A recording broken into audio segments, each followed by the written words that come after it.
আমাদের রমাদানকে আমরা অর্থবহ করতে পারবো, রমাদান আমাদের জন্য তৃপ্তিদায়ক হবে, রমাদান আমাদের বহুবিধ আমল দিয়ে সাজাতে পারবো কিভাবে প্রস্তুতি গ্রহণ করলে। আল্লাহ সুবহানাহু ওয়া তাআলা কোরআনে কারীমে বলেছেন, ওয়ালাউ আরাদুল খুরুজ লা আ'আদু লাহু উদ্দাহ। তাবুকের যুদ্ধে নবী সাল্লাল্লাহু আলাইহি সাল্লাম যখন যাওয়ার নির্দেশ দিয়েছেন, মদিনায় থাকা কিছু মুনাফিক তারা সেখানে অংশগ্রহণ করে নাই এবং দুর্বল আপনার কিছু মানুষ মুসলমানদের মধ্যে কেউ কেউ তারা ব্যক্তিগত দুর্বলতার কারণেও তারা যেতে পারেননি। তারা অবশ্য পরে তওবা করেছেন, আল্লাহ তাদের ক্ষমাও ঘোষণা করেছেন, কিন্তু মুনাফিকরা তারা নানা মিথ্যা অজুহাত দিয়েছে যে তারা এই জন্য যেতে পারেনি, ওজন্য যেতে পারেনি, তারা যেতে চেয়েছিল।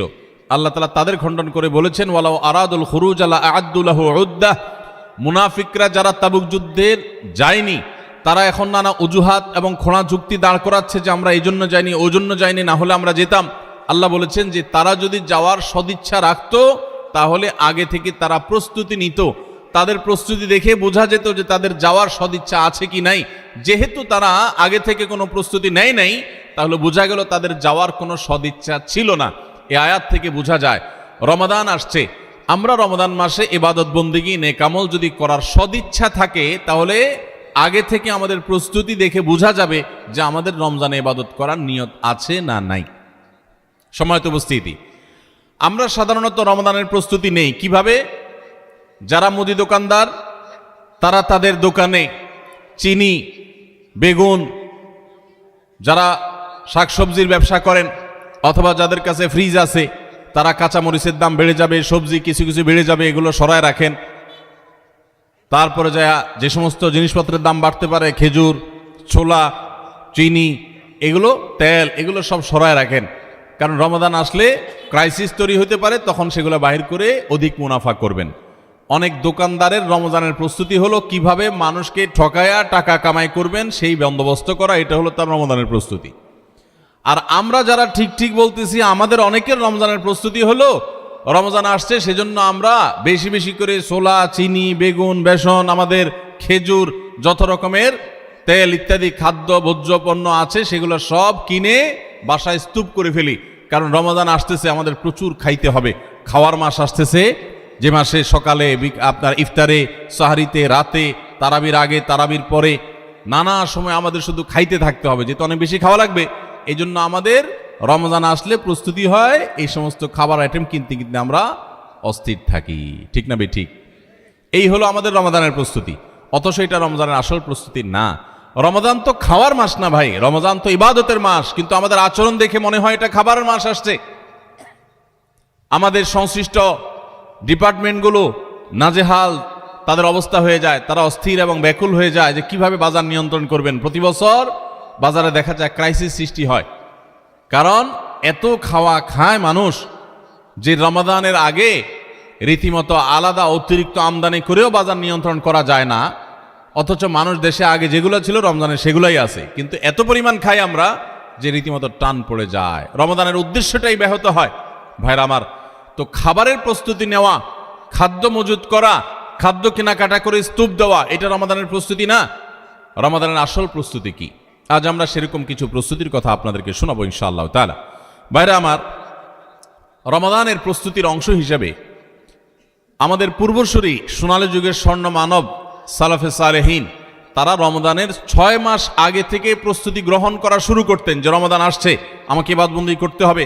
মানসিক প্রস্তুতি নিতেন, অপেক্ষা করতেন, প্রহর গুনতেন, ক্ষণগণনা শুরু করতেন, দিন গণনা শুরু করতেন যে কখন রমাদান আসবে আর কখন আমরা ইবাদতবন্দি করব। আর আমাদের অবস্থা হলো আমরা অপেক্ষায় থাকি যে চাঁদ উঠলে শুরু করব, চাঁদ দেখা গেলে তখন এবার আমরা কোরআন তেলাওয়াত, জিকির, আজকার, ইবাদতবন্দি শুরু করব। ভাইরা আমার, দাঁড়ায় থাকা একজন মানুষ দ্রুততার সাথে হঠাৎ করে খুব জোরে দৌড় দেওয়া শুরু করতে পারে না। দাঁড়ানো থেকে আগে হাঁটা শুরু করে, এরপর একটু গতি বাড়ায়, তারপরে অনেক স্পিড মানুষ দেয়। একটা গাড়ি যখন দাঁড়ানো থাকে, ওই দাঁড়ানো গাড়িটাকে হঠাৎ করে 100 মাইল স্পিডে চালানো যায় না। আগে 10, 20, 30 স্পিডে চালাইতে হয়, এরপর আস্তে আস্তে উঠাইতে উঠাইতে 100, 150 পর্যন্ত উঠাইতে পারে। আপনি দাঁড়িয়ে আছেন, ইবাদতবন্দি করছেন না, অপেক্ষা করছেন রমাদান আসবে, তখন আপনি দিবেন দৌড়, একেবারে আমল করে শেষ করে ফেলবেন। যারা রমজানের চাঁদ উঠার জন্য অপেক্ষা করে, যে চাঁদ উঠলে কোরআন তেলাওয়াত শুরু করব, চাঁদ উঠলে জিকির আজকার শুরু করব, চাঁদ উঠলে দোয়া দরুদ শুরু করব, রোজা শুরু করব, নফল নামাজ শুরু করব, দান সাদেকা শুরু করব, এদের বেশিরভাগ মানুষের অবস্থা হলো রমজান দেখতে দেখতে চলে যায়, তার ইবাদত আর করা হয় না। এজন্য রমজানের আগে থেকেই যে আমলগুলো আপনি রমাদানে করবেন তার রিহার্সেল করতে হয়, প্রস্তুতি নিতে হয়। তো যে প্রস্তুতিগুলো আমাদের রমাদানকে অর্থবহ করতে পারে, ইবাদত বন্দিগি দিয়ে সাজাতে পারি, আমরা সমৃদ্ধ করতে পারি, এবং যেই রমাদানটা আমার জীবনে যতগুলো রমজান আসছে তার মধ্যে এটা একটা স্পেশাল রমাদান হবে, এই রমজানকে আমি অন্য রমজান থেকে পার্থক্য করতে পারবো, এই রমাদান আমার জন্য অনেক তৃপ্তিদায়ক হবে, এই রমাদান যাওয়ার পরে আমার মনে হবে যে আলহামদুলিল্লাহ এই বছর আমি আল্লাহকে মন ভরে প্রাণ ভরে ইবাদত করতে পেরেছি, তাকওয়া চর্চা করতে পেরেছি, আমার ভালো লাগা কাজ করবে, আমার দিল গাওয়াহ এবং সাক্ষ্য দিবে। সেই রকম রমাদান কাটাতে হলে আপনাকে রমাদানের আগে থেকে অনেকগুলো প্রস্তুতি নিতে হবে। প্রস্তুতি নম্বর এক নম্বর প্রস্তুতি হলো আমাদের রমাদানের আগ পর্যন্ত, এই যে গত রমজান থেকে এই রমাদান পর্যন্ত বা জীবনের শুরু থেকে এই পর্যন্ত যত পাপাচার আমরা করেছি, যত গুনাহ করেছি, যত অন্যায় করেছি, রমজানে ইবাদত বন্দিগির প্রস্তুতির অংশ হিসাবে সেই গুনাহ এবং পাপাচারগুলো থেকে আল্লাহর কাছে মাপ চাইতে হবে, ইস্তেগফার করতে হবে, ক্ষমা প্রার্থনা করতে হবে, বলতে হবে মাবুদ আমি যে অপরাধী, আমি যে পাপিষ্ঠ, কত গুনাহ করেছি, কত অন্যায় করেছি, তোমার কাঠগড়ার আসামি আমার নামে বহু মামলা হয়ে আছে। এত অপরাধ করার পর রমাদানে যখন আল্লাহ তাআলা রহমত, বরকত, মাগফিরাত, নাজাত, বহুবিধ কল্যাণ তার বান্দাদেরকে দিবেন, পাপিষ্ঠরা তো সাধারণত আল্লাহর এই রহমতগুলো থেকে বঞ্চিত হয়। তো আল্লাহ আমার গুনাহ খাতাগুলো যেগুলো আগে ছিল সেগুলো সব মাফ করে আমার রমাদানে তোমার যে রহমত বরকত নাজিল হবে সেটার জন্য আমাকে একটু উপযোগী করে দাও, আমি যেন পাপিষ্ঠ হয়ে তোমার রহমত থেকে বঞ্চিত না হই। এখন থেকে সেই দোয়া করা, সেই চোখের পানি ফেলা, ইস্তেগফার করা, এটা রমজানের প্রস্তুতির অংশ। মক্কার ইমাম শেখ আব্দুর রহমান আস-সুদাইস হাফিজাহুল্লাহ, তার কাছে কিছু যুবক, সৌদিয়ান কিছু যুবক একবার যে বললেন যে আমরা প্রতি বছর রমজান আসার আগেই প্রস্তুতি নেই মানসিকভাবে যে আমরা এবার রমাদানে অনেক ইবাদত বন্দি করব, কোরআনটা খতম দিব, 5 ওয়াক্ত নামাজ 1 ওয়াক্ত আমরা ছাড়বো না, রমজান আসলে আমরা অনেক ভালো ভালো কাজ করব, আমরা এগুলো পরিকল্পনা করি। কিন্তু দুঃখের বিষয় হলো দেখতে দেখতে রমজানটা চলে যায়, শেষের দিকে আফসোস হয় এবং একটু খারাপ লাগা কাজ করে, এবং দিন শেষে রমাদান পার হয়ে যায় এবং আমরা আবার অপেক্ষা থাকি, ঠিক আছে তাহলে পরের বছর করব। এভাবে রমজানে আর ইবাদতের তৌফিক হয় না। এত চেষ্টা করি, এত নিয়ত করি, কিন্তু আসলে না, ওই কোরআনটাও ভালো করে খতম দিতে পারি, খতম দিলেও কোনো রকম খতম হয়, সুন্দর করে পড়া হয় না, ধীরস্থিরতার সাথে তেলাওয়াত করা হয় না, নামাজটা ঠিক মতো পড়া হয় না, কোনো ভাগ দিয়া তারাবি মিস হয়ে যায়, আমার গুনাহ হয়ে যায়। আমি ভালো থাকতে চাই কিন্তু রমাদান ইবাদত করার তৌফিকটা হয় না। কেনই অবস্থা হয় আপনি আমাদেরকে একটু নসিহত করেন। তখন শেখ সুদাইস হাফিজাহুল্লাহ তিনি তাদেরকে বলেছিলেন যে আমার মনে হয় রমজান যখন শুরু হয়, আল্লাহর অবারিত রহমত যখন ঢেকে ফেলে ইমানদারদেরকে, যারা নিজের পাপাচারে, নিজের কৃতকর্মে, নিজের অপরাধে, নিজের গুনাহের কারণে আল্লাহর রহমত থেকে বহু দূরে সরে গেছে, তারা আল্লাহর রহমতের উপযুক্ততা হারিয়ে ফেলেছে। সেই উপযুক্ততা হারিয়ে ফেলার কারণেই আমরা অনেকেই ইবাদত করতে চাই কিন্তু বেটে বলে হয় না। আমরা অনেক চিন্তা করি, অনেক কিছু করব, কিন্তু হয়ে ওঠে না, রমজানটা চলে যায়, কপাল পোড়া হয়ে যায়। রমজানে যদি ইবাদত করতে না পারেন তো এটা শুধু শখের ব্যাপার না, রমজানে ইবাদত করতে না পারলে তো স্বয়ং নবী সাল্লাল্লাহু আলাইহি সাল্লাম এবং জিবরিলের বদদুয়ার ভাগীদার হবেন। বাউদামান আদরাকা রমাদানা ফালাম ইগফারলাহু ওয়ালাম ইগফারলাহ, যে ব্যক্তি রমজান পেল অথচ তার রমজানের গুনাহ খাতাগুলোকে মাফ করাইতে পারলো না, আল্লাহর রহমতের ভাগীদার হতে পারলো না, এ তো কপাল পোড়া, এ ধ্বংস অনিবার্য। তাহলে আমরা আল্লাহর রহমত থেকে বঞ্চিত হই, ধ্বংসের দ্বার প্রান্তে চলে যায়। রমাদানে কত মানুষকে আল্লাহ মাফ করেন, আমি কপাল পোড়ার মতো সেই জায়গায় দাঁড়ায় আছি। আগে যা ছিলাম রমজানও তাই, একটু রোজা রাখলাম, একটু ইফতার করলাম, একটু সাহারি খেলাম, একটু তারাবি টুকটাক পড়লাম, বাস এ হলো আমার রমজান। রমজান চলে যায়, আমার চোখের পানি আসে না, আমার দোয়া আসে না, আমার কান্নাকাটি আসে না, আমার ক্ষমা প্রার্থনা আসে না, আমার তওবা আসে না, আমার ইস্তেগফার আসে না, আমার জীবনটা পরিবর্তন হয় না, আমার সংশোধন হয় না, আমার আত্মশুদ্ধি হয় না, আমি কপাল মতো পোড়ার মতো পড়ে থাকি। এর অন্যতম প্রধান কারণ হলো যে আমি সারা বছর পাপাচার করে আল্লাহর রহমত থেকে এত দূরে সরে গেছি যে রমাদানের আল্লাহর এই রহমতের উপযুক্ততা আমার হারিয়ে ফেলেছি। এজন্য শেখ সুদাইস তাদেরকে বলেছিলেন, আমার মনে হয় আমাদের গুনাহ এবং পাপাচারের কারণে আল্লাহর রহমতের উপযুক্ততা আমরা নষ্ট করে ফেলেছি। এই জন্য রমজান আসার আগে প্রস্তুতি হিসাবে আমরা আল্লাহর কাছে চোখের পানি ফেলে দোয়া করে আগের সব গুনাহগুলো মাফ চেয়ে নেই যে আল্লাহ রমজানের রহমতের উপযুক্ত হওয়ার জন্য আমার পূর্বের সব গুনাহ মাফ করে দেন, আমার হালখাতা করে দেন। আমরা যেরকম দোকানদারদের কাছে পুরাতন বাকি সমস্ত টাকা পরিশোধ করে হালখাতা করলে নতুন করে আবার অনেক বাকি দেয় আমাদেরকে, আর আগের টাকা পরিশোধ না করলে নতুন বাকি দেয় না, তো আল্লাহর কাছে আগের গুনাহগুলো মাফ করে নিতে পারলে, মাফ করায় নিতে পারলে নতুন করে রহমতের উপযুক্ততা তৈরি হয়।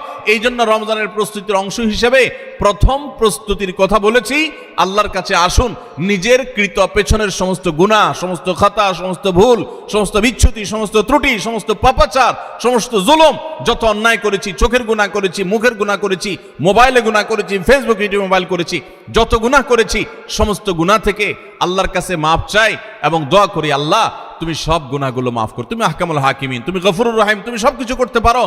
রমজান আসছে, প্রতিবারই আমার রমজান দেখতে দেখতে চলে যায়, ইবাদত করতে পারি না, এবার আমি তোমার রহমত পেতে চাই মাবুদ, এই জন্য তুমি আমাকে মাফ করে দাও। এই জন্য প্রথম প্রস্তুতি হলো আল্লাহর কাছে তওবা ইস্তেগফার করে নিজের গুনাহগুলোকে ধুয়ে মুছে পরিষ্কার করে রমজানের জন্য রহমতের অপেক্ষা করা চেষ্টা করব না ইনশাআল্লাহ। আল্লাহ আমাদের সবাইকে, আমরা যারা আছি, যারা শুনছি, আল্লাহ আমাদের সবাইকে আপনি রমাদান আসার আগে আগে আমাদের গুনাহগুলোকে মাফ করে আপনার রহমত থেকে দূরে সরার মতো যে সমস্ত অপরাধ করে বসে আছি, আল্লাহ সেগুলো থেকে আমাদের ফিরে আসার তৌফিক দেন এবং আমাদের গুনাহ খাতাগুলো মাফ করে দেন। ভাইরা আমার, তাহলে এক নম্বর প্রস্তুতির কথা বললাম, রমজানের প্রস্তুতির অংশ হিসাবে সকল গুনাহ খাতা থেকে আল্লাহর কাছ থেকে মাপ চেয়ে নিজের প্রোফাইলটাকে ক্লিন করে ফেলবো, সব পরিচ্ছন্ন করে ফেলবো, নতুন করে হালখাতা করে রমজানের জন্য শুরু করতে পারি। তাহলে দেখবেন ইবাদতের স্বাদ পাওয়া যাচ্ছে, ইবাদতের তৃপ্তি পাওয়া যাচ্ছে, ইবাদত করতে ভালো লাগা কাজ করছে। আল্লাহ আমাকে, আপনাকে, আমাদের সবাইকে সেই তৌফিক দান করুন। দ্বিতীয় যে করণীয় আছে রমজানের প্রস্তুতির অংশ হিসাবে, সেটা হলো রমজান মাসের যে ফজিলত এবং মর্যাদা আছে, রমজান মাসের রোজার যে মাসলা মাসাইল আছে, এগুলো এখন থেকে শেখা শুরু করতে হবে। তাহলে মানসিকভাবে আপনি প্রস্তুতি নিতে পারবেন যে রমজান আসছে। আপনি রমজান শুরু হওয়ার পরে যদি এবার মাসলা শেখা শুরু করেন, তো শিখতে শিখতেই তো আপনার কয়েকদিন চলে যাবে, একটা মাস দেখতে দেখতে চলে যায়। এজন্য রমজানের প্রস্তুতির অংশ হিসাবে এখন থেকে রমজানের কি মর্যাদা, রোজার কি মর্যাদা, মানুষকে ইফতার করালে কি লাভ, রমজান মাসে গুনাহ থেকে বেঁচে থাকার অপরিহার্যতা কি রয়েছে, রোজা রেখে যদি আমি গুনাহ করি তাহলে রোজার কোনো লাভ নেই, উপাস থাকার মতো, এগুলো আগে থেকে জানতে হবে, শিখতে হবে, বুঝতে হবে। রমজানের ফাজাইল এবং মাসাইল, রমজানের তাৎপর্য, মাহাত্ম্য, মর্যাদা কি, সেগুলো জানবো এখন থেকে, এবং করণীয় কি সেগুলো আমরা ঠিক করব। আমাদের একটা বক্তব্য ইউটিউবে আছে, রমজানের 27টি স্পেশাল আমল, বিশেষ আমল, এগুলো রমাদানের জন্য স্পেশাল। এই 27টি আমল প্রিন্ট করে বা হাতে কলমে কাগজে লিখে আপনি কোথাও টাঙায় রাখেন। এখন থেকে দেখা শুরু করেন যে 27টা আমলের সবগুলো আমি পুরো মাসব্যাপী করব, কোনটা আমি বাদ দিব না। এখন থেকে প্রস্তুতি নেন। আপনি রমজানের পরে যদি জানতে শুরু করেন, তো জানতে জানতেই তো এক সপ্তাহ চলে যাবে, আর মানতে মানতে আরেক সপ্তাহ চলে যাবে, আপনি ইবাদত করে শান্তি পাবেন না। এই জন্য এখন থেকে রমাদানের মাসাইলগুলো, মাসলা মাসাইলগুলো, ফজিলতগুলো জানা শুরু করেন। ভাইরা আমার, যত ইবাদত আছে, যত ইবাদত আছে ইসলামে, আমার ক্ষুদ্র জ্ঞানে রমাদান এবং সিয়াম, রমজান মাস এবং সিয়াম, রোজা সম্পর্কে যত ফজিলত, যত মর্যাদা, যত মাহাত্ম্যের কথা আসছে, এত মাহাত্ম্যের কথা এতগুলো হাদিসে অন্য কোনো আমলের ব্যাপার আর বর্ণিত হয়েছে বলে আমার জানা নেই। এই জন্য রমাদান আসছে ভাই, জীবনে আরেকটি রমাদান আমি পাবো কোনো গ্যারান্টি নাই। কত মানুষ গত রমজানে ছিলেন, এই রমজানে তারা কবরের বাসী হয়ে গেছেন। এই জন্য এই রমজানটা যেন সঠিকভাবে কাটাতে পারি, সেজন্য আগে থেকে, এখন থেকে রমজানের মাসলা মাসাইল জানবেন, সেরকম বই কিনবেন, রমজানের উপযোগী বই পুস্তক কিনবেন এবং ওইরকম ওয়াজগুলো শুনবেন, আলেমদের কাছে বসবেন, মসজিদে মসজিদে আলোচনা শুরু হবে, রমজানের প্রস্তুতি শুরু হবে। আল্লাহ আমাদের সবাইকে তৌফিক দান করুন। 3 নম্বর প্রস্তুতি হলো আমাদের প্রতিজ্ঞা করতে হবে, নিয়াত করতে হবে, এইবারের রমজানে আমি আল্লাহর কাছ থেকে আমার গুনাহগুলো মাফ করাইয়াই ছাড়ব। প্রত্যেক দিন ভাইরা আমার, রমজানের প্রত্যেকটা দিন আল্লাহ তাআলা বহু মানুষকে সাধারণ ক্ষমা ঘোষণা করেন, যাই করছো বান্দা সব মাফ, সাধারণ ক্ষমা ঘোষণা করেন কিছু মানুষকে। সেই সৌভাগ্যবান মানুষগুলোর কাতারে আমি ঢোকার জন্য চেষ্টা করবই করব, এই প্রতিজ্ঞা করা, এটা হলো প্রস্তুতির অংশ, যে এইবারের রমজানকে আমি আর হেলায় হারাতে দেব না, আমি এবার রমজানে আমার গুনাহ মাফ করাইয়াই ছাড়বো। এই প্রতিজ্ঞা এখন থেকে করতে হবে ইনশাআল্লাহ। প্রতিজ্ঞা করবেন তো ইনশাআল্লাহ, যে যেই কোনো কিছুর বিনিময়ে হোক আল্লাহর কাছ থেকে ক্ষমা আমি আদায় করেই ছাড়বো, আমি আল্লাহর কাছ থেকে ক্ষমা নিয়েই ছাড়বো। এখন আপনি বলতে পারেন যে ক্ষমা যে আমি পেয়েছি তার গ্যারান্টি কি, কিভাবে নিশ্চিত হব? ভাইরা আমার, কোন সালাফ বলেছেন আমাদের দোয়া কোনটা আল্লাহর কাছে কবুল হয়েছে আর কোনটা কবুল হয়নি নিশ্চিত হওয়ার কোনো উপায় আছে কিনা। তো তারা বলেছেন যে যেই দোয়ার পর, যেই কান্নাকাটির পর, যে প্রার্থনার পর, যে মুনাজাতের পর আপনার মানসিক প্রশান্তি অনুভব হয়, আপনার মনের মধ্যে এক ধরনের সুখ অনুভব হয়, তৃপ্তি অনুভব হয়, আপনার প্রশান্তির এক বাতাস বয়ে যায়, খুব ভালো লাগা কাজ করে যে আমি দোয়া করেছি, আল্লাহর কাছে চোখের পানি ফেলেছি, কান্নাকাটি করেছি, ভালো করে মনোযোগী দোয়া করতে পেরেছি। এরকম যদি তৃপ্তি অনুভব হয় তাহলে সুধারণা করতে পারেন যে আল্লাহ আপনার দোয়াটা কবুল করেছেন।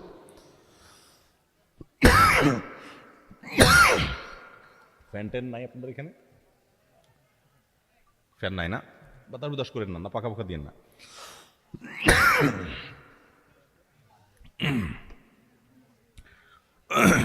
তাহলে রমাদানের প্রস্তুতির অংশ হিসেবে আমরা আল্লাহ রাব্বুল আলামিনের মাগফিরাত এবারের রমজানে আদায় করেই ছাড়বো, এই প্রতিজ্ঞা এখন থেকে করতে হবে। সাধারণ নিয়ত না, প্রতিজ্ঞা, পাক্কা নিয়ত করতে হবে। চেষ্টা করবো না ইনশাআল্লাহ যে আমি আল্লাহর কাছ থেকে আমার গুনাহগুলোকে মাফ করাইয়াই ছাড়বো। যত ত্যাগ করা লাগে, যত স্যাক্রিফাইস করা লাগে করবো, তারপর আমি মাফ করাই ছাড়বো ইনশাআল্লাহ। চেষ্টা করা যাবে না? আল্লাহ আমাদের সবাইকে তৌফিক দান করুন। ভাইরা আমার, 4 নম্বর যে করণীয় আছে আমাদের রমজানের প্রস্তুতির অংশ হিসাবে, সেটা হলো যদি কারোর আগের রমজানের, গত বছরের রমজানের রোজা বাকি থাকে, হতে পারে কেউ অসুস্থ ছিলেন, এত বেশি অসুস্থ হয়ে পড়ছেন যে রোজা রাখতে পারেন নাই, ভাঙতি পড়ছে, অথবা মা বোনদের মাসিকের কারণে রোজা ভাঙতি পড়ে থাকতে পারে, সফরের কারণে রোজা ভাঙতি পড়ে থাকতে পারে। এই ভাঙতি রোজাগুলো এই বছরের রমজানের আগে আগে রেখে দিতে হবে। আম্মা জান আয়েশা রাদিয়াল্লাহু তাআলা আনহা তার ভাঙতি রোজাগুলো পরবর্তী রমজানের আগে আগে রেখে ফেলতেন। এই জন্য রমজানের রোজার প্রস্তুতির অংশ হিসাবে আগের কোনো ভাঙতি বা কাজা রোজা থাকলে এই রমজানের আগে আগে সেগুলো রেখে ফেলা উচিত এবং উত্তম। এটা রমজানের চতুর্থ প্রস্তুতি। 5 নম্বর প্রস্তুতি হলো নিজের অন্তরকে শিরক এবং হিংসা থেকে মুক্ত করা। আল্লাহর সাথে কোনো কাউকে, সেটা কোনো মাজারে শায়িত ব্যক্তি হোক, কোনো জীবিত ব্যক্তি হোক, কোনো কাউকে আল্লাহর সাথে অংশীদার সাব্যস্ত করা যাবে না। এই শিরক করা থেকে নিজেকে পরিচ্ছন্ন করতে হবে, তাওহীদটাকে স্ট্রং করতে হবে এবং নিজের অন্তরকে হিংসা, বিদ্বেষ, শত্রুতা এগুলো থেকে পরিচ্ছন্ন করতে হবে। আপনি যদি এগুলো থেকে পরিচ্ছন্ন করেন, এগুলো থেকে পরিষ্কার করেন অন্তরকে, তাহলে ইনশাআল্লাহ বিইذনিল্লাহ আল্লাহ তাআলা প্রতিদিন যে বহু মানুষকে সাধারণ ক্ষমা ঘোষণা করেন, আপনি আশা করতে পারেন যে আপনি সাধারণ ক্ষমার আওতায় পড়বেন। কারণ হাদিস থেকে আমরা জানি যে যারা শিরকের মধ্যে থাকে, যাদের অন্তরে মানুষের প্রতি হিংসা থাকে, শত্রুতা থাকে, তারা আল্লাহর সাধারণ ক্ষমা থেকে মাহরুম এবং বঞ্চিত থাকে। অতএব আল্লাহর সাধারণ ক্ষমার উপযুক্ত হওয়ার জন্য নিজেদের অন্তরকে এই সমস্ত গুনাহ থেকে, বিশেষ করে শিরক এবং হিংসা থেকে পরিচ্ছন্ন হতে হবে। এটা হবে রমজানের প্রস্তুতির অংশ। রমাদানে আল্লাহ রাব্বুল আলামিন প্রতিদিন অগণিত মানুষকে মাফ করে দিবেন, বহু মানুষকে আল্লাহ তাআলা মাফ করে দিবেন। যেহেতু বহু মানুষকে আল্লাহ তাআলা মাফ করে দিবেন, তো আমি তাদের মধ্যে যেন থাকি, সেজন্য আমি আমার অন্তরকে হিংসা এবং শিরক থেকে পরিচ্ছন্ন করব। 6 নম্বর প্রস্তুতি হলো বিশেষ করে সামাজিক যোগাযোগের মাধ্যম এবং আমাদের মোবাইল ফোনগুলো নিয়ন্ত্রণ করে ফেলতে হবে, যেগুলো আমাদের ইবাদত বন্দেগীর ক্ষেত্রে বড় ধরনের বাধা সৃষ্টি করে। অনেকেই আছি যে সোশ্যাল মিডিয়ার আসক্তিতে আমরা এরকম ভয়াবহ একটা পর্যায়ে, যে আমাদের ইবাদত বন্দেগীর ক্ষেত্রে সবচেয়ে বড় বাধা হলো আমাদের এই ফেসবুকের নেশা, টিকটকের নেশা, ইউটিউবের নেশা, মোবাইলের নেশা, গেমসের নেশা। অন্তত রমজান মাস উপলক্ষে আমরা আমাদের এই সমস্ত বিষয়গুলো থেকে যদি বেরিয়ে আসতে পারি, এটা হবে সবচেয়ে বড় কার্যকর পদক্ষেপ, সবচেয়ে বড় প্রস্তুতি, সবচেয়ে বাস্তবসম্মত প্রস্তুতি। যদি আপনার হিম্মত থাকে, শুনেন, নেক আমল করার জন্য কিছু বুকের বল লাগে, মেরুদণ্ড লাগে, এগুলো সবাই পারে না। এগুলোর জন্য সৎ সাহস লাগে। ইমানদার যুবক, আমার জীবনটা শেষ হয়ে যাচ্ছে, হেলায় পেলায় যা খুশি তা করে জীবনটা পার করে ফেলছি, এই মোবাইল স্ক্রিনের পিছনে আমার পুরো জীবনটা বরবাদ করে ফেলছি, আর কত? আলাম ইয়ানিল্লাযীনা আমানু আন তাখশা কুলুবুহুম লিযিকরিল্লাহ। আল্লাহ বলেছেন, আল্লাহর স্মরণে অন্তর বিগলিত হওয়ার মতো সময় কি ইমানদারদের এখনো আসেনি? যুবক ভাই আমার, সালহাতু সঙ্গে বুদি দিল খারাস আজ মুদে এক জামানা খাকে বাস। বহু বছর তো পাথর হয়েছিলে, আসুন এই রমাদানটা একটু মাটি হয়ে দেখি, একটু চোখের পানি ফেলে দেখি, একটু কান্নাকাটি করে দেখি। সোশ্যাল মিডিয়ার মজা তো বহু লুটেছেন, এবার আসন্ন রমাদানকে কেন্দ্র করে আসুন সোশ্যাল মিডিয়া থেকে নিজের আইডি, নিজের প্রোফাইলটাকে ডিঅ্যাক্টিভ করে ফেলান। 1 মাসের জন্য মরে যাবেন না, একটু কষ্ট হবে, বন্ধু বান্ধবের সাথে বিচ্ছিন্ন হয়ে যাবেন, কিচ্ছু আসবে যাবে না। আমি আল্লাহর শপথ করে বলতে পারি, যদি সৎ সাহস করে এগুলো ডিলিট করে ফেলতে পারেন, পুরো অ্যাপ আইডি যদি ডিঅ্যাক্টিভ করে ফেলতে পারেন, অ্যাক্টিভিটি যদি বন্ধ করে ফেলতে পারেন, 1টা মাসের জন্য যদি আপনি নিয়ন্ত্রণ করতে পারেন নিজেকে, দেখবেন মাস শেষে আপনার অবর্ণনীয় এক তৃপ্তি এবং ভালো লাগা কাজ করছে। এই জন্য সৎ সাহস করতে হয়, হিম্মত করতে হয় যে আসন্ন রমাদানে আমার ইবাদতে বড় বাধা হলো আমার এই ফোনের নেশা, মোবাইল টিপাটিপির নেশা, সো আমি এটা থেকে বেরিয়ে আসব। আমরা যদি সৎ সাহস করি, হিম্মত করি, নিয়ত করি যে আমি এই রমাদানটাকে ইবাদতে কাটাবার প্রয়োজনে আমি কোরআন তেলাওয়াত করব, আমি বই পুস্তক পড়বো, আমি সুন্দর করে নামাজটা পড়বো, আমি আমার অন্যান্য কাজকাম করব, স্টুডেন্ট হলে পড়ালেখা করব, অন্যান্য কাজকাম করব, এর বাইরে আমি আমার সময়ের অপচয় থেকে বাঁচার জন্য আমি এই অপারেশন করব, নিজের প্রতি নিজে এই শক্ত এবং কঠিন অভিযান পরিচালনা করব। যদি আমরা নিয়ত করি, আল্লাহ তাআলা আমাদেরকে সাহায্য করবে। নিয়ত করা যাবে না ইনশাআল্লাহ? আল্লাহ আমাদের সবাইকে এই নিয়ত করার মতো সৎ সাহস দান করুন। আমি সেই যুবক দেখার সৌভাগ্য অর্জন করেছি, যেই যুবক রমাদানের শুরুতেই মোবাইল থেকে এরকম অ্যাপ ডিলিট করে ফেলে দেয়, ইবাদতের জন্য নিজেকে প্রস্তুত করে। ভাইরা আমার, বন্ধু বান্ধব অনেক কথা বলবে, হাসাহাসি করবে, কিয়ামতের ময়দানে এই হাসাহাসি করা মানুষগুলো আপনার কোনো কাজে আসবে না। আপনার আল্লাহর সামনে আপনাকে জবাবদিহি করতে হবে। রমাদান পেয়ে ইবাদত করতে পারলেন না, জবাবদিহি করা লাগবে। সো আমরা আমাদের ইবাদতে যে সমস্ত বাধা বিপত্তি আছে সেগুলো বিশেষ করে সোশ্যাল মিডিয়া এবং মোবাইল নিয়ন্ত্রণ করব ইনশাআল্লাহ, চেষ্টা করব না ইনশাআল্লাহ। 7 নম্বর প্রস্তুতি হলো, গত বছর তার আগের বছর রমজানে আমি ইবাদত কেন করতে পারি না, কি কি সমস্যা ছিল। আমার অমুক দোস্তটা, ওর কারণে তারাবিটা পড়া হয় না, কারণ ও ওই টাইমে ফোন দেয়, আড্ডা মারতে বলে, অথবা তমুক কারণে আমার পড়ালেখাটা হয় না, অমুক নেশার কারণে হয় না, কি কারণে হয় না, প্রত্যেকেরটা আলাদা আলাদা। আমার গত রমজানে আমি কোরআনটা পুরো ভালো করে সুন্দর করে খতম দিতে পারি নাই কেন? শুরু তো করছিলাম কিন্তু শেষ করতে পারি নাই কেন? আমার গত রমজানে যে তারাবি কয়েকদিন মিস হয়েছিল, সেটা কেন মিস হয়েছিল? আমার গত রমজানে যে ভালো কাজগুলোর পরিকল্পনা ছিল, সেগুলো কেন হয় নাই?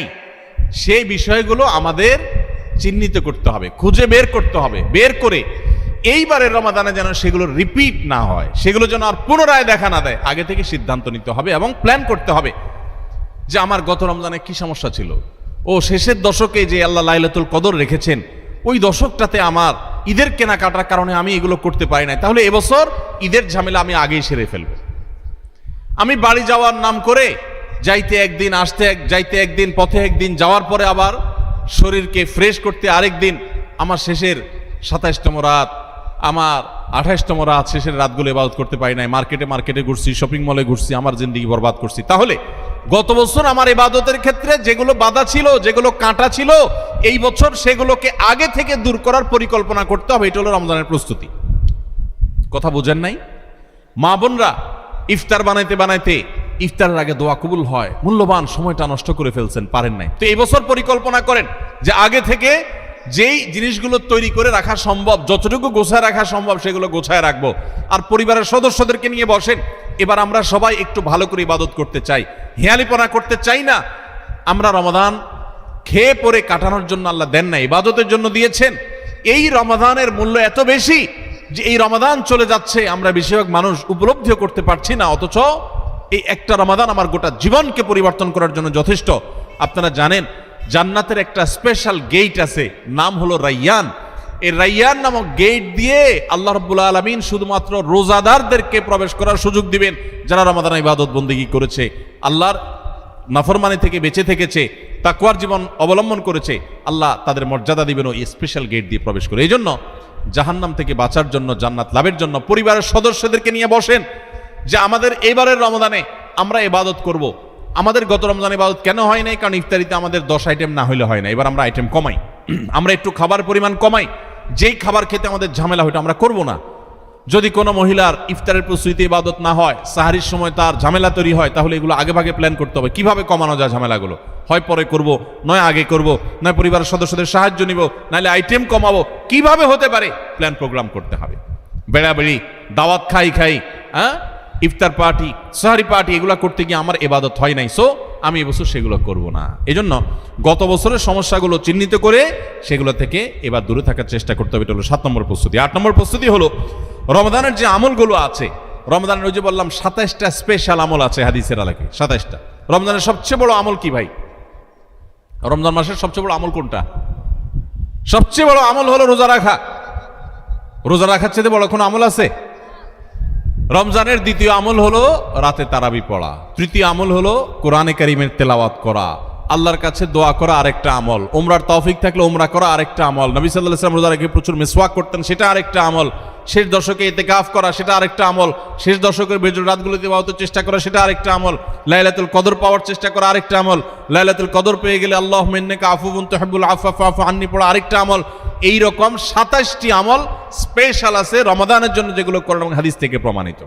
তাহলে সেই আমলগুলোকে এখন থেকে টুকটাক করা শুরু করার চেষ্টা করা। একটু নফল রোজা রাখেন, তাহলে রমজানে যে রোজা রাখবেন ওটা সহজ হবে। এখন থেকে রোজা রাখার অভ্যাস করেন। নবী সাল্লাল্লাহু আলাইহি ওয়াসাল্লাম মাসে বেশি বেশি রোজা রাখতেন। আপনি এখন থেকে দান সাদাকার অভ্যাস শুরু করে দেন, প্ল্যান পরিকল্পনা শুরু করে দেন। এইটা হবে রমজানের প্রস্তুতি, যে রমজানে যে আমলগুলো করবেন এখন থেকে সেগুলো শুরু করে দেন। ওই যে বললাম দাঁড়ানো গাড়ি 100 মাইল স্পিডে চলতে পারে না, আগে 20 মাইল স্পিডে চলেন, শুরু করে দেন। এরপর চাঁদ উঠলে রমজান শুরু হয়ে গেলে আপনি 100 মাইল স্পিডে যেতে পারবেন। চেষ্টা করবেন না ইনশাআল্লাহ? তাহলে 8 নম্বর আমল হলো ভাই, রমজানে যে আমলগুলো করব সেগুলোকে এখন থেকে রিহার্সেল শুরু করে দিব, প্রস্তুতিমূলক ওয়ার্ম আপ এটা শুরু করে দিব, মহড়া শুরু করব একটু একটু করে, যে রমজানের তেলাওয়াত করব, এখন আর ধরবই না। না, তো রমজানে আমি প্রতিদিন 1 পারা পড়বো, এখন 1 পৃষ্ঠা পড়ি। রমজানে প্রতিদিন 3 পারা পড়বো, এখন 1 পারা পড়ি। আমি একটু একটু করে কোরআনের সাথে সম্পর্ক করি, কোরআনটাকে রেডি করি, কোরআন কিনে প্রস্তুত করি নেই যে কোনটা আমি পড়বো না পড়বো, সেগুলো রেডি করি। 9 নম্বর আমল হলো রমাদানের সময় আমি কোন আমল করব না করব, কখন কি করব, এটার একটা চার্ট রেডি করে ফেলবো। আমার কোরআন খতম করতে হলে এমন টাইমে কোরআন তেলাওয়াত করতে হবে প্রতিদিন যখন কোনো কাজ থাকে না, ফজরের পরে আমি একটু কোরআন তেলাওয়াত করে তারপর ঘুমাবো, তাহলে ওই টাইমে তার অন্য কোনো ঝামেলা থাকে না, আমার আর মিস হবে না ইনশাআল্লাহ। তারাবির পর আমি শোয়ার আগ দিয়ে তেলাওয়াত করি, তারপর শোবো। আবার ভোর রাতে দোয়া কবুল হয়, সাহারি খাইতে উঠলে আমি প্রতিদিন 10 মিনিট হাতে রাখবো একটু দোয়া করার জন্য। আগে থেকে এগুলো চার্ট তৈরি করে ফেলতে হয় যে কোন টাইমে আমি কি করব। আমার প্রত্যেকটা বিষয়কে যদি এখন শিডিউলের মধ্যে নিয়ে আসতে পারি, ইনশাআল্লাহ রমাদানের যথাযথ প্রস্তুতি গ্রহণ করা হবে এবং দেখবেন আপনার রমাদানে অনেক অর্জন করার সুযোগ আপনি লাভ করেছেন। তাহলে 9 নম্বর প্রস্তুতি হলো চার্ট করা, শিডিউল করে ফেলা, পুরো রমজান মাস কিভাবে কাটাবেন তার সারাদিন সকাল থেকে রাত পর্যন্ত একেবারে পুরো শিডিউল। 10 নম্বর হলো শাবান মাসের শেষ দিনে 29শে শাবান পশ্চিম আকাশে চাঁদ দেখবেন, এটাও রমজানের প্রস্তুতির অংশ। আমরা আমাদের ছোটবেলায় গ্রামে চাঁদ দেখেছি, এখন মানুষ চাঁদ দেখে না, দেখে চাঁদ আকাশে দেখে না, চাঁদ এখন মোবাইলে খোঁজে। কোথায় খোঁজে? মাগরিবের পরেই মোবাইল হাতানো শুরু করে দেয়, এই রমজানের চাঁদ দেখা গেছে, ঈদের চাঁদ দেখা গেছে কিনা, চাঁদ দেখা কমিটি কি বলছে, ফেসবুকে নিউজ আসছে কিনা দেখো। চাঁদ তালাশ করার কথা আকাশে, সেখানে চাঁদ তালাশ করে আমরা কোথায়? মোবাইলে। চাঁদ দেখা কমিটি যে চাঁদ দেখার ঘোষণা দিবে, তাদের কাছে তো আসমান থেকে ফেরেশতা নাজিল হবে না যে ওইটা শুনে তারা ঘোষণা দিবে। আমরা সারা দেশ থেকে দেখলে, তাদেরকে নিউজ দিলে তারপর না তারা সেই নিউজের ভিত্তিতে ঘোষণা দিবে। তো আমরাই যদি সবাই চাঁদ দেখা বন্ধ করে দেই, তাহলে তারা কিভাবে ঘোষণা দিবে? এই জন্য দেখবেন চাঁদ দেখা কমিটি বেচারারা ঘোষণা দিতে দিতে কোনো বছর রাত 10টা 11টা 12টা বাজায় দেয়। সাদে বাজায়, কারণ আমরা তো তাদেরকে সাহায্য করি না। মনে রাখবেন, রমজানের চাঁদ অন্য যে কোনো আরবি হিজরি মাসের চাঁদ যদি আপনি খোঁজেন পশ্চিম আকাশে, দেখেন আর না দেখেন, আপনি একটু তালাশ করেন, চেষ্টা করেন। যদি চাঁদ দেখার চেষ্টা করেন, তাহলে আপনি চেষ্টা করার কারণে সওয়াব পাবেন, সুন্নাত একটা জিন্দা করার সওয়াব পাবেন। আর চাঁদ যদি দেখতে পান তাহলে দোয়া পড়বেন, আল্লাহুম্মা আহিল্লাহু আলাইনা বিল ইয়ুমনি ওয়াল ঈমান ওয়াস সালামাতি ওয়াল ইসলাম রব্বি ওয়া রাব্বুকাল্লাহ। হে চাঁদ, হে আল্লাহ, আমি তোমার কাছে এই চাঁদ, এই চাঁদের মাসটা এই মাসটা আমি বরকতময় মাস হিসাবে তোমার কাছে চাই, ঈমানের সাথে যেন থাকতে পারি, শান্তি নিরাপত্তার সাথে থাকতে পারি, ইসলামের সাথে থাকতে পারি। এরপর চাঁদকে লক্ষ্য করে বলা, হে চাঁদ, তোমার এবং আমার সৃষ্টিকর্তা এক আল্লাহ, তোমারও রব আল্লাহ, আমারও সৃষ্টিকর্তা আল্লাহ। তো এই দোয়া পড়া সুন্নাত। যদি চাঁদ দেখতে পান দোয়া পড়বেন, আর না দেখতে পারলে চেষ্টাটা করবেন, তাও সওয়াব পাবেন। এই জন্য শাবানের 29 তারিখে পশ্চিম আকাশে চাঁদ তালাশ করবো তো ইনশাআল্লাহ। এগুলো এখন বিদায় হয়ে গেছে, চাঁদ তালাশ করা। চাঁদ তালাশ করা একটা বিলুপ্ত সুন্নাহ। এই সুন্নাহ জিন্দা করার চেষ্টা করবেন, রাস্তা বের হয়ে পশ্চিম আকাশে তাকাবেন। তাহলে এটা হবে রমজানের প্রস্তুতির একটি বিষয়। 10 নম্বর প্রস্তুতি হলো শাবান মাসে চাঁদ দেখা। আর 11 নম্বর এবং সর্বশেষ প্রস্তুতি হলো আল্লাহর কাছে ইবাদতের জন্য দোয়া করতে হয়। আমাদের পরিকল্পনা আমরা করতে পারি, কিন্তু তৌফিকটা আসলে আল্লাহ দিবেন।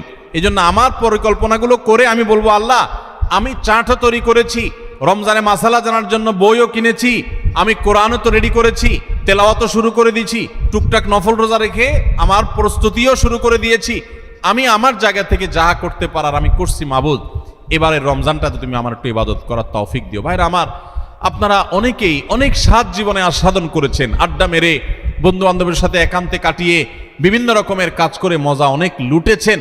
আল্লাহর শপথ, রমজানটাতে যদি আপনি ইবাদত করে কাটাতে পারেন, রাতভর একটু চোখের পানি ফেলে তাহাজ্জুদের সময় সাহারি খাওয়ার পর 10টা মিনিটে যদি একটু কাঁদতে পারেন, আল্লাহর কাছে মাপ চাইতে পারেন, আপনার কাছে পৃথিবীর যে কোনো কিছু তৃপ্তির চাইতে অনেক বেশি তৃপ্তিদায়ক হবে এই আল্লাহর কাছে একান্ত মুহূর্তে কান্নাকাটি করা, দোয়া করা, ইবাদত করা, ইস্তেগফার করা, আমলে মশগুল থাকা। আপনি সেই জিনিসটা করার পরিকল্পনা এই বছর রমাদানে নেন। চেষ্টা করা যাবে না ইনশাআল্লাহ? ভাইরা আমার, সেজন্য আল্লাহর কাছে দোয়া করতে হবে, আল্লাহ আমি আমার চেষ্টা যা নেওয়ার, প্রস্তুতি যা নেওয়ার আমি নিয়েছি, চেষ্টা করেছি, মাবুদ তুমি এবার আমাকে তৌফিক দিও। নবী সাল্লাল্লাহু আলাইহি সাল্লাম প্রত্যেক নামাজের পরে দোয়া করতেন, আল্লাহুম্মা আইন্নি আলা যিকরিকা ওয়া শুকরিকা ওয়া হুসনি ইবাদাতিক।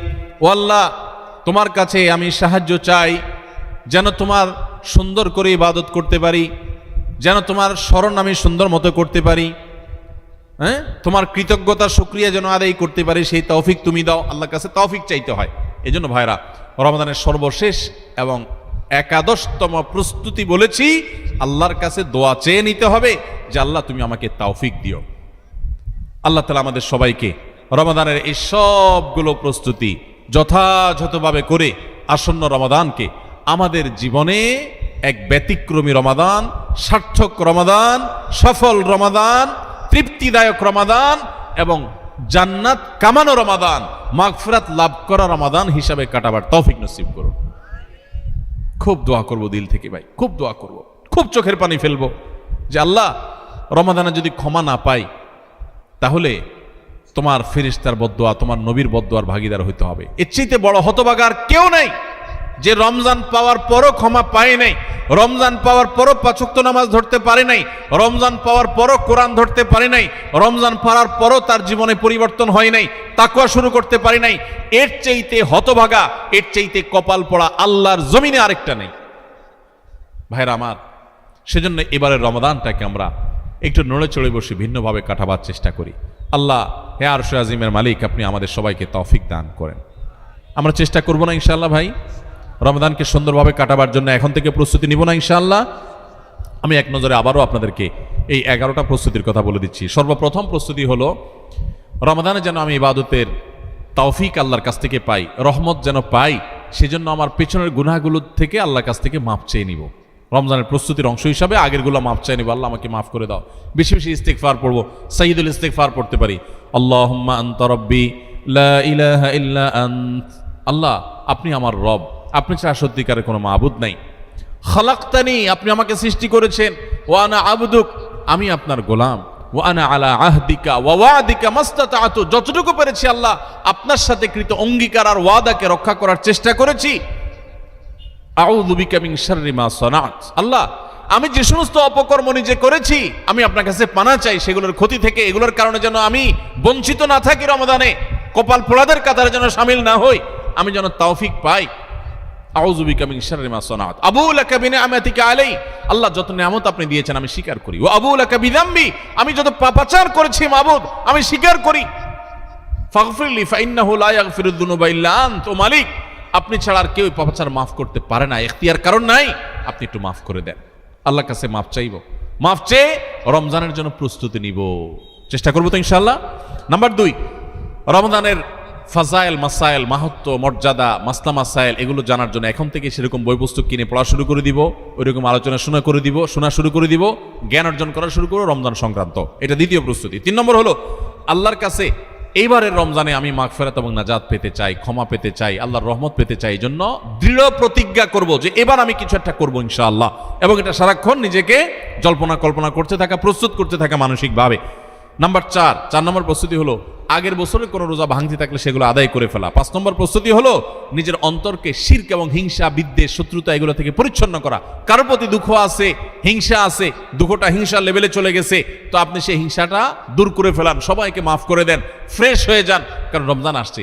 সাধারণ ক্ষমা ঘোষণা যখন করা হবে তখন কিন্তু কপাল পোড়ারা, হিংসুকরা পাবে না মাফ। এই জন্য কারোর প্রতি হিংসা রাখেন না, কারোর অকল্যাণ চায়েন না, সবার কল্যাণ কামনা করেন, মনটাকে উদার করে দেন, বড় করে দেন, এতে আপনি সুস্থ থাকতে পারবেন। আর শিরক থেকে নিজেকে বাঁচিয়ে রাখেন, ইনশাআল্লাহ রমজানের সাধারণ ক্ষমার মধ্যে পড়বেন। এটা রমজানের প্রস্তুতির অংশ যে শিরক এবং হিংসা থেকে নিজেকে পরিচ্ছন্ন করলেন। 5 নম্বর প্রস্তুতি। 6 নম্বর প্রস্তুতি হলো সোশ্যাল মিডিয়া, ফেসবুক ইত্যাদি নেশা এবং স্মার্টফোন পারলে গলা চিপে বন্ধ করে ফেলান। 1 মাসের জন্য বাটন ফোনে চলে যান অন্তত, এবং আইডি ডিঅ্যাক্টিভ করে ফেলান। একটু হিম্মত করেন, সৎ সাহস করেন, মরে যাবেন না। একটু কষ্ট হবে, এতটুকু কষ্ট যদি না করেন কোন মুখে আল্লাহর কাছে আপনি জান্নাতের দাবি করবেন? একটু সোশ্যাল মিডিয়াকে 1 মাসের জন্য নিয়ন্ত্রণ করার যদি নিয়ত করতে না পারেন, আল্লাহর কাছে কোন মুখে জান্নাতের আশা করবেন, দাবি করবেন? এই জন্য 6 নম্বর প্রস্তুতি হলো যেই বিষয়গুলো আমার ইবাদতে ব্যাঘাত সৃষ্টি করে, অর্থাৎ এই সোশ্যাল মিডিয়া ইত্যাদি, এগুলোকে নিয়ন্ত্রণ করে ফেলা।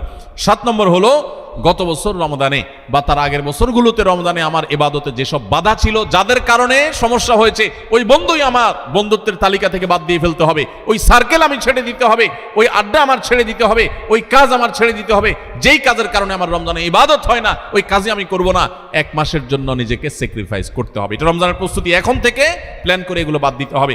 এবং 7 নম্বর 8 নম্বর হলো যে রমজানের যে আমলগুলো আছে সেগুলো এখন থেকে একটু একটু করে শুরু করা। কোরআন তেলাওয়াত এখন থেকে শুরু করে দেন, রোজা এখন থেকে, নফল রোজা শুরু করে দেন, এখন থেকে তাসবিহ তেলাওয়াত শুরু করে দেন, এখন থেকে দোয়া দুরূদ শুরু করে দেন, তাহলে রমজানে বেশি করে করতে পারবেন। আর যদি তখন করবেন বসে থাকেন, করা আর হবে না।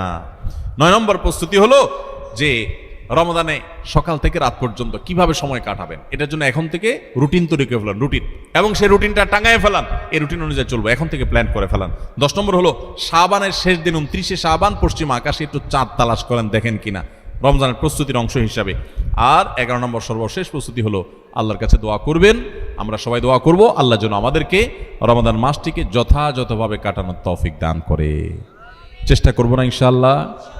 আল্লাহ আজকের এই মাহফিলে আমরা যারা আছি, আমাদেরকে যারা অনলাইনে দেখছেন, দেখবেন, আমাদের সবাইকে আপনি সৌভাগ্যবান মানুষের কাতারে শামিল হওয়ার তৌফিক নসিব করেন।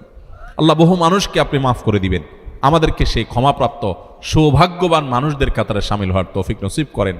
আল্লাহ যেন গোটা রমজান আমরা কোরআন নিয়ে পড়ে থাকতে পারি, আল্লাহ তোমার তাসবিহ তেলাওয়াতে যেন পড়ে থাকতে পারি, আমরা যেন দোয়া মুনাজাতে পড়ে থাকতে পারি, আমরা যেন চোখের পানি ফেলতে পারি, যেন তাহাজ্জুদ পড়তে পারি, ভোর রাতে দোয়া করতে পারি, সকল নেকামল দিয়ে যেন রমজানটাকে সাজাতে পারি, পরিতৃপ্তির রমজান যেন সাজাতে পারি, সকল খারাপ বন্ধু, খারাপ সংস্রব, খারাপ আড্ডা, খারাপ সার্কেল সবগুলোকে তোমার জন্য ত্যাগ করে আমরা যেন একান্ত তোমার হয়ে যেতে পারি।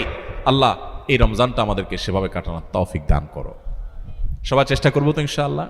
জাযাকুমুল্লাহু খায়রা ওয়া আখিরু দাওয়ানা।